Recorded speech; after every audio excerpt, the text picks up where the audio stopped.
Als erste offizielle Amtshandlung hat der neue britische Premierminister Andy Burnham die Pläne für eine britische digitale ID gestoppt. Warum das Ganze interessant ist, vor allen Dingen auch im Hinblick auf die digitale ID in Europa und Deutschland, Österreich und der Schweiz, das wollen wir uns einmal in diesem Video näher anschauen.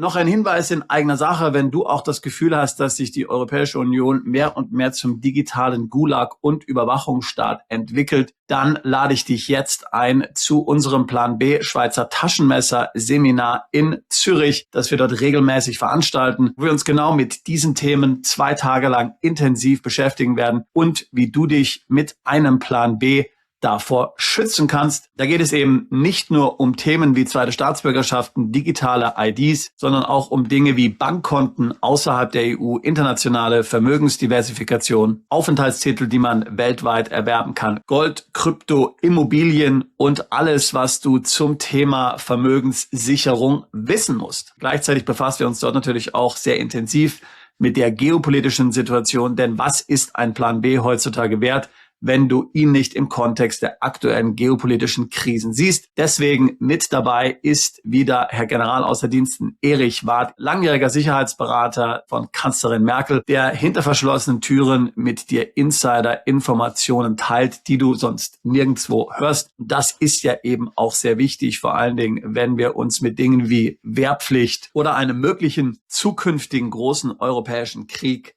auseinandersetzen. Also, wenn du mit dabei sein kannst, würde es mich freuen, dich dort begrüßen zu dürfen. Alle weiteren Details auf unserer Webseite, Link in der Beschreibung dieses Videos. Nun aber zurück zum eigentlichen Thema. Das Vereinigte Königreich hat mal wieder einen neuen Premierminister. Es ist schon der 7. in nur 10 Jahren. Man könnte schon fast sagen, italienische Verhältnisse, wobei die italienische Politik ja in den letzten Jahren eher stabil war. Der glücklose Anwalt Keir Starmer wurde ersetzt durch den King of the North, so wie er sich gerne nennt, Andy Burnham aus Manchester. Er war langjähriger Bürgermeister von Manchester. Man muss ganz klar sagen, Manchester hat unter seiner Amtszeit floriert. Er ist ein Linker nach altem Schnitt, also garantiert nicht New Labour, so in die Richtung von Tony Blair. Aber man hofft eben, dass er ein besserer Kommunikator sein wird als Keir Starmer, der doch immer sehr trocken und nüchtern rüberkam und die Massen so nicht wirklich mitreißen konnte, obwohl er natürlich auch einen überwältigenden Erfolg an der Wahlurne erzielt hatte. Mehr oder weniger als erste Amtshandlung hat dann überraschenderweise Andy Burnham die Pläne der britischen Regierung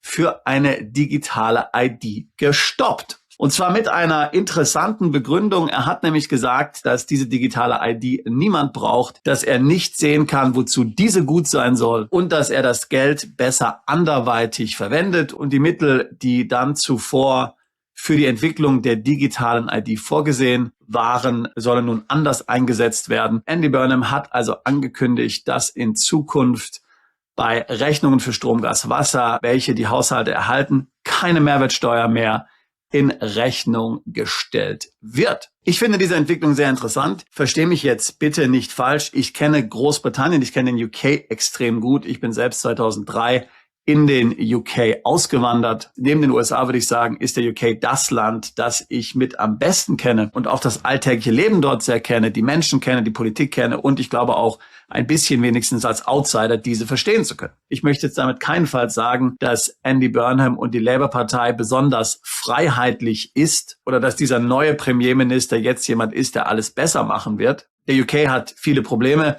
Das hörst du ja jeden Tag in den Medien. Vieles davon ist natürlich auch überzogen, muss man ganz klar sagen. Gerade die deutschen Medien konnten es ja den Briten nicht verzeihen, dass sie sich damals für den Brexit entschieden haben. Und seitdem ist natürlich die Berichterstattung über den UK immer extrem schlecht, gerade in den deutschsprachigen Medien. Das Gleiche übrigens sehen wir ja auch im Hinblick auf die USA. Auch dort hat man ja das Gefühl, dass es 3% der Bevölkerung gut geht und 97% der Bevölkerung darben. Ja, auch das liegt natürlich daran, dass gerade die deutschen Medien extrem gegen Trump eingestellt sind und deswegen nur noch schlecht über die USA berichten. Beides ist natürlich falsch, beides ist viel zu extrem, aber ganz klar, der UK hat signifikante Probleme, angefangen schon mal bei der extrem hohen Staatsverschuldung. Diese beläuft sich auf 3 Billionen Pfund. Die Anleihemärkte sind nervös. Wir haben das ja damals schon gesehen, als Liz Truss kurz Premierministerin war. Dort sind dann die Zinsen für britische Anleihen in die Höhe geschossen, weil im Grunde Investoren in Staatsanleihen nicht wirklich viel Vertrauen haben in die britische Regierung. Und das wird sich jetzt auch mit Andy Burnham natürlich nicht ändern. Denn er hat viele Versprechen gemacht, viele der typisch linken Versprechen. Und es ist nicht klar, wie diese finanziert werden sollen. Daher also verstehe mich jetzt nicht falsch. Ich will nicht sagen, dass im UK alles besser ist. Aber ich finde diese Ankündigung und die Art und Weise, wie sie vorgebracht wurde, auf jeden Fall sehr interessant. Denn sie entlarvt auf jeden Fall etwas, was sich dann auch auf die EU übertragen lässt. Das nämlich diese Idee, dass wir eine digitale ID verpflichtend brauchen, die jeder Bürger haben muss, die dann auch mit Bankkonten etc. verknüpft wird, komplett unsinnig ist und dass es dafür eigentlich keinen guten wirtschaftlichen, sicherheitspolitischen oder anderen Grund gibt. Sondern die digitale ID ist ein Instrument der Kontrolle, der Unterdrückung, der Machtausübung, der Demonstration der Macht des Staates über die Bürger und meiner Meinung nach nichts anderes. Das Gleiche haben wir ja auch in der Schweiz gesehen. Die Schweizer haben ja vor kurzem sehr knapp für die Einführung einer digitalen ID abgestimmt. Auch da konnte kein einziger Politiker erklären, warum eigentlich diese digitale ID wichtig ist, was der Nutzen sein soll, warum die notwendig ist, welche Funktion sie bringen soll, die man heute nicht ohnehin schon hat. Am Ende hat man sich in der Schweiz dann darauf herausgeredet, dass damit besser kontrolliert werden kann, dass Minderjährige keinen Alkohol kaufen. Stell dir das mal vor, komplett gaga da oben im Kopf. Leider ist es eben so wie bei vielen Volksabstimmungen, dass dann immer unter den Schweizern Panik verursacht wird. So war es natürlich auch bei der digitalen ID. Es gab bestimmte Werbekampagnen, insbesondere natürlich auch von der Swisscom, die dann mit der Einführung dieser ID betreut werden soll, wo man dann suggeriert hat, dass man den Anschluss verliert an die EU und den Anschluss an die technische Entwicklung. Und leider muss man ja eben sagen, dass die meisten Schweizer heute starke Minderwertigkeitskomplexe haben und nicht das Selbstbewusstsein, das die Schweizer früherer Jahrhunderte so offen gezeigt haben. Man muss ja wissen, die Schweizer, sie waren gefürchtete und hochgeachtete Söldner. Sie waren selbstbewusst, sie waren stark. Sie kannten die eigenen Stärken und die eigenen Qualitäten und sie haben sich nicht einschüchtern lassen. Heute ist das leider nicht mehr so, wenigstens was die meisten Schweizer anbelangt. Und das nutzt natürlich die Politik dann schamlos aus, wenn es um solche Volksabstimmungen geht, wie jene hinsichtlich der digitalen ID. Hier wird dann also auch Angst gemacht. Und leider hat deswegen eben eine knappe Mehrheit der Schweizer für diese Maßnahme gestimmt. Aber auch hier ist natürlich der ganz klare Konsens, dass keiner einen guten Grund kennt, warum diese digitale ID mit so viel Nachdruck nun eingeführt werden soll. Eben, wie ich gerade eben gesagt habe, der einzige Grund, warum Staaten eine digitale ID einführen wollen, das ist eben die Kontrolle der Bevölkerung, Überwachung, Informationsaustausch. Darum geht es. Das ist das erklärte Ziel. Bei all diesen Maßnahmen, wenn du schon mal den Begriff gehört hast, Digital Public Infrastructure, dann ist das genau eins der wichtigsten 3 Bestandteile, nämlich dass es eine digitale ID gibt. Der zweite wichtige Bestandteil ist die digitale Währung und der dritte ist dann der Informationsaustausch. Und damit hast du dann die Bevölkerung komplett unter Kontrolle. Das nimmt dann zum Teil extreme Züge an. Wir haben das ja zum Beispiel vor kurzem in Vietnam gesehen und übrigens in Indien gilt genau das Gleiche.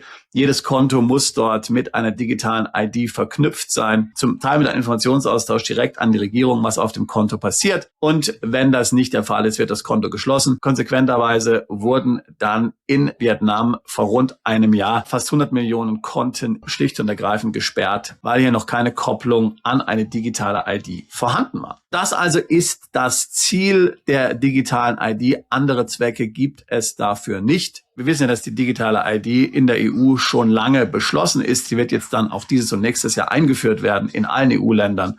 Und das eben verpflichtend. Und weitere Schritte der Integration, Links mit Bankkonten, Informationsaustausch über die digitale ID, das wird dann natürlich noch folgen. Besonders problematisch, und das habe ich schon vielfach erwähnt, ist das ganz besonders für Deutsche. Denn in Deutschland gibt es das Passgesetz, da kann dir der Personalausweis und auch der Pass gesperrt werden, wenn du dich nicht systemkonform verhältst.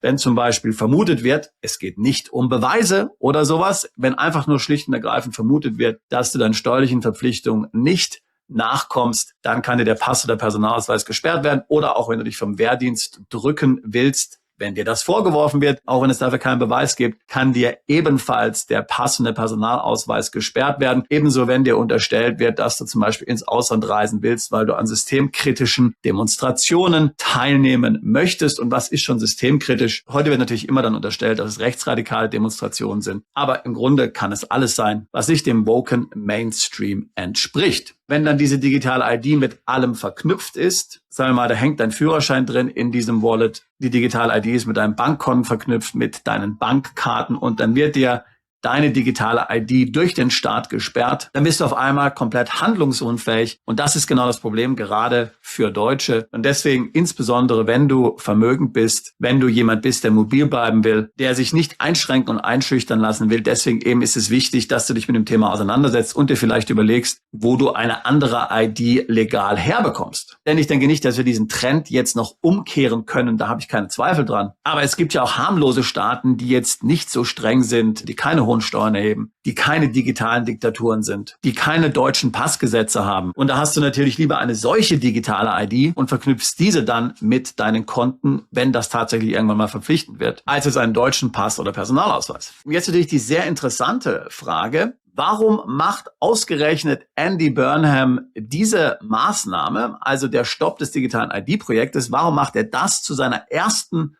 offiziellen Amtstat buchstäblich? Warum macht er das so? Nun, man muss wissen, Keir Starmer hat diese digitale ID angekündigt unter Vorwänden. Meiner Meinung nach hat er nicht die Wahrheit gesagt. Er hat nämlich gesagt, dass diese digitale ID eingeführt werden soll, um die illegale Einwanderung einzuschränken. Und wenn nun jeder Ausländer, der legal im UK lebt, eine digitale ID hat, die dann abgefragt wird, zum Beispiel beim Mieten von Wohnungen oder auch bei Bewerbungen oder auch beim Schulbesuch oder Universitätsbesuch, dann könne man die illegale Einwanderung sozusagen eindämmen, weil dann der illegale Einwanderer im UK ja nichts mehr machen kann. Und das ist natürlich eine komplette Lüge und eine komplette falsche Darstellung. Ich habe zum Beispiel die unbeschränkte Aufenthaltserlaubnis im UK.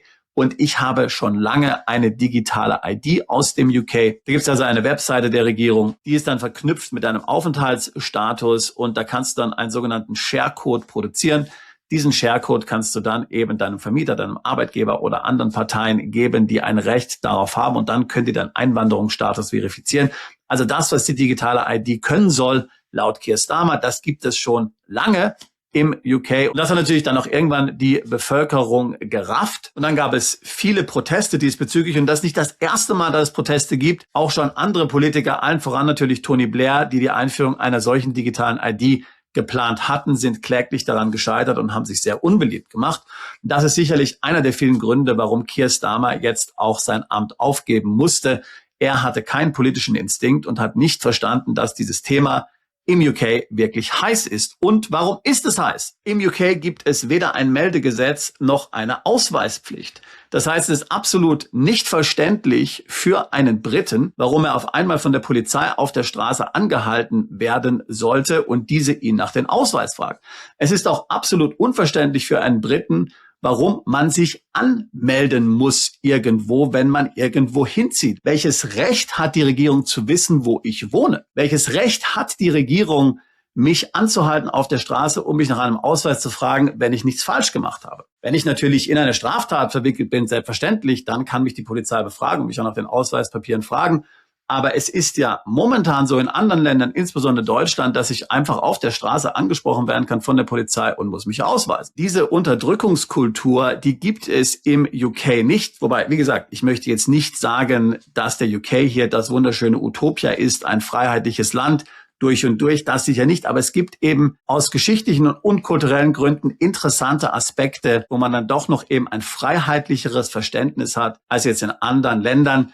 Ich wollte fast schon sagen, so ein bisschen wie in der Schweiz, aber eben in der Schweiz ist das Ganze ja auch schon seit Jahrzehnten unter Attacke und wie wir gerade eben besprochen haben, in puncto digitale ID auch nicht mehr allzu viel wert. Weil es also in Großbritannien weder ein Meldegesetz gibt noch eine Ausweispflicht gibt, hat es eben dann eine solche Gesetzesinitiative wie die digitale ID extrem schwer, insbesondere dann, wenn es keinen guten Grund dafür gibt. Die Bevölkerung versteht schlicht und ergreifend nicht, was es damit auf sich haben soll, beziehungsweise sie verstehen natürlich ganz genau, dass es dabei nicht um die Gründe geht, die die Regierung anführt, sondern sie versteht im Grunde, dass es dabei schlicht und ergreifend um staatliche Überwachung und Kontrolle geht und deswegen hat man sich dagegen gewehrt. Deswegen gab es auch immer wieder Proteste. Und deswegen hat Andy Burnham jetzt als eine Art, will ich schon sagen, populistische Maßnahme dieses Gesetzesvorhaben gestrichen. Und vor diesem Hintergrund ist es natürlich interessant, wenn wir jetzt das Ganze einmal in der Europäischen Union und insbesondere in Deutschland betrachten. In Deutschland zuckt niemand mit der Wimper, wenn eine digitale ID eingeführt wird. Und warum ist das so? Das ist recht einfach,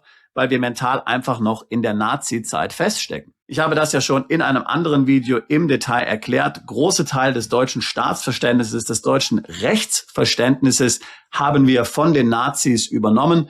Es waren die Nazis, die in Deutschland die Meldepflicht eingeführt haben und auch die Ausweispflicht eingeführt haben. Übrigens wurde auch die Ausweispflicht in Österreich eingeführt, aber die haben es dann nach dem Krieg wieder abgeschafft. In Deutschland ist das nie passiert. Das heißt, in Deutschland sind wir staatliche Unterdrückung gewöhnt. In Deutschland haben wir das hingenommen und deswegen zuckt hier niemand mit der Wimper, wenn eine solche digitale ID in Deutschland eingeführt wird. Und wenn du dir anschaust, was in Deutschland passiert, zum Beispiel in puncto soziale Medien, dann kannst du sehr gut verstehen, warum es dort ein Meldegesetz gibt. Das Meldegesetz gibt es deswegen, dass die Polizei um 6 Uhr morgens dir die Tür einrennen kann, weil du irgendwo einen falschen Social-Media-Post gemacht hast. Also es ist ein Gesetz, das dazu dient, dir klarzumachen, dass die Regierung weiß, wo sie dich anfinden kann und gegen dich gewaltsam vorgehen kann, wenn du etwas tust, das nicht der aktuellen politischen Gesinnung entspricht. Meldegesetz und Ausweispflicht sind natürlich nur 2 Beispiele. Ich habe ja mal ein Video gemacht, wo ich 25 Beispiele aufgezeigt habe. Da können wir dieses Video jetzt hier noch ins Unendliche ausdehnen. Wenn also gerade die linken Parteien davor warnen, dass wir in Deutschland ein Problem haben mit dem Rechtsradikalismus, dann muss man dem absolut zustimmen. Und dabei geht es, wie gesagt, nicht nur um das Meldegesetz oder auch die Ausweispflicht, auch Dinge wie zum Beispiel die Wegzugsteuer. Die Tatsache, dass man in Deutschland, um Rechtsanwalt zu werden, ein Referendariat machen muss, was der Staat dir verweigern kann, wenn du nicht die richtige Gesinnung hast und damit kannst du dich als Rechtsanwalt tätig werden. Das ist fast einmalig, will ich sagen. In wirklich freien Gesellschaften hängt die Ausübung des Rechtsanwaltsberufes nicht daran, dass der Staat dir letztlich hier seinen Segen gibt. Da ist das Verständnis des Rechtsanwaltsberufes, dass du den Bürger gegen die Übermacht des Staates verteidigst. Also hier mal ein Vorschlag für die Grünen und die anderen linksgerichteten Parteien. Wenn ihr etwas dafür tun wollt, dass das deutsche Rechtsverständnis, das deutsche Staatsverständnis weniger mit Ideen, Überbleibseln, Philosophien der Nazizeit durchtränkt ist, dann macht euch doch mal genau an diese Gesetze heran. Schafft die Meldepflicht ab, schafft die Ausweispflicht ab, schafft die Wegzugsteuer ab. Und natürlich, was viele auch nicht wissen, es waren die Nazis, die als erste mehr oder weniger in der Welt Umweltschutzgesetze verabschiedet haben. Und der Verstoß dagegen wurde mit drakonischen Strafen, zum Beispiel auch Konzentrationslager, geahndet. Also, das Problem ist vielleicht gar nicht so die AfD. Wobei, verstehe mich nicht falsch, ich bin kein AfD-Fan, ich mag keine politische Partei, ich bin nicht Wähler. Aber das Problem ist nicht so sehr die AfD wie die politische Kultur, das politische Verständnis, das Rechtsverständnis und das Staatsverständnis, das wir in Deutschland haben. Und die digitale ID ist dafür natürlich ein hervorragendes Beispiel. Und was Andy Burnham jetzt gemacht hat und gesagt hat, ist dafür eigentlich der beste Beleg. Wie ich es vorhin schon gesagt habe, ist übrigens auch der digitale Euro ähnlich einzuordnen. Die Europäische Zentralbank, wie ich es hier schon vielfach gesagt habe, ist im Grunde der deutschen Reichsbank zur Zeit der Nazis nachempfunden, nicht der Deutschen Bundesbank übrigens. Die Deutsche Bundesbank war gegenüber dem deutschen Bundestag Rechenschaft schuldig. Die Europäische Zentralbank ist niemandem Rechenschaft schuldig, auch nicht dem Europäischen Parlament. Wobei dieses ist ja sowieso nur mit der Duma zu vergleichen in der Sowjetunion. Die Europäische Zentralbank kann machen, was sie will. Die führenden Personen genießen Immunität. Das heißt, letztlich steht hinter dem digitalen Euro die Idee, sogenanntes Fürstengeld zu schaffen. Geld also, das alleine vom Staat regiert wird und wo in der Endausbaustufe dann vermutlich auch die Geschäftsbanken ausgeschlossen werden sollen. Damit eben die Macht über das Geld alleine bei der Europäischen Zentralbank liegt, was absolut undemokratisch ist und deswegen nennt man es eben Fürstengeld, weil wir das von den Fürsten des Mittelalters kennen, die nach Gutdünken ihre eigene Währung manipuliert haben. Also eben eine interessante Episode dort in London, dort im UK. Das alleine macht mich jetzt natürlich nicht optimistisch. Ich denke, dieser Labour-Premierminister ist auch nicht besser als seine Vorgänger. Dennoch ein interessantes Detail und dennoch etwas, das natürlich gerade die Entwicklung in der Europäischen Union und in anderen Gebieten der Welt entlarvt und dir eigentlich zeigen sollte, was es wirklich mit dieser digitalen ID auf sich hat. Etwas tun dagegen werden wir wahrscheinlich ohnehin nicht können. Es wird überall digitale IDs geben, aber mein Tipp an dich ist eben dafür zu sorgen, dass du digitale IDs in Ländern bekommst, die wenigstens einigermaßen freiheitlich eingestellt sind, wo es geringe Steuern gibt, wo das Steuersystem vielleicht nicht sehr effizient ist, wo man vielleicht auch als Staat gar kein Interesse hat, jetzt die Bürger zu unterdrücken. Kleine Länder, Entwicklungsländer, Länder, die nicht eine solch kategorische und massive Macht auf ihre Bürger ausüben, wie das ja in der Europäischen Union und gerade auch natürlich in Deutschland und Österreich der Fall ist. Und das ist etwas natürlich, was du ohne weiteres machen kannst. Zum einen natürlich über eine zweite Staatsbürgerschaft, die du dir besorgst und damit einen Zweitpass, aber eben auch, indem du zum Beispiel einen Wohnsitz in einem anderen Land unterhältst. Vielfach bekommst du nämlich dann dort Ausweise, die in Zukunft auch als digitale IDs funktionieren werden. Zum einen mal den Führerschein. Wir reden ja immer hier viel zum Beispiel über den Führerschein in den Philippinen, aber eben auch zum Beispiel Residence Cards, die ja dann vielfach ebenfalls als ID-Dokumente dienen und die du dann eben auch in Zukunft als digitale IDs verwenden kannst. Dazu musst du nicht mal auswandern, dafür musst du nicht Deutschland verlassen, das ist auch komplett legal, da ist nichts dran verboten. Aber man muss eben sagen, dass es in vielen Ländern zunehmend schwierig wird, weil eben der Andrang so groß ist. Das ist jetzt ja keine Neuentwicklung, das sind jetzt keine neuen Ideen, von denen ich hier spreche. Viele haben das natürlich genauso auf dem Radar, wahrscheinlich auch viele, die du kennst, auch wenn sie es dir gar nicht sagen, und beschaffen sich einen Aufenthaltstitel zum Beispiel in Panama. Also Panama ein anderes Beispiel, wenn du dort über das sogenannte Qualified Investor Programm $300.000 in eine Immobilie investierst, bekommst du sofort die unbeschränkte Aufenthaltserlaubnis, aber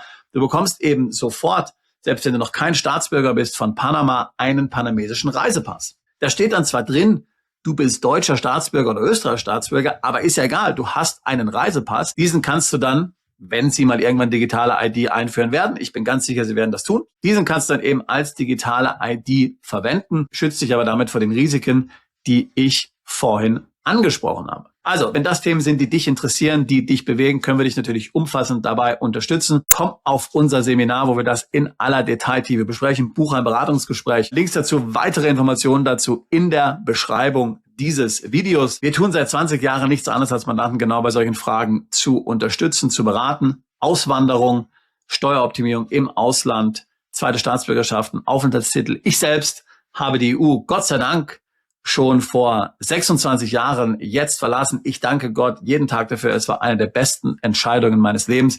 Ich habe es nie bereut. Ich bin garantiert sicher, du wirst es auch nicht bereuen. Und in diesem Sinne würde ich mich freuen, auch dich alsbald zu unserer Mandantschaft zählen zu können. Bist du Unternehmer, Freiberufler oder Investor? Zieht es dich schon lange ins Ausland? Mach heute den ersten konkreten Schritt in eine Zukunft mit mehr Geld und mehr Freiheit. Buche ein Beratungsgespräch mit Sebastian und seinen Kollegen.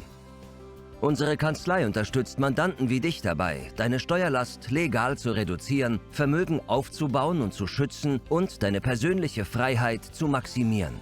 Profitiere jetzt von unserem Fachwissen und unserem Netzwerk. Gehe zu mandatierung.com und werde Mandant unserer Kanzlei.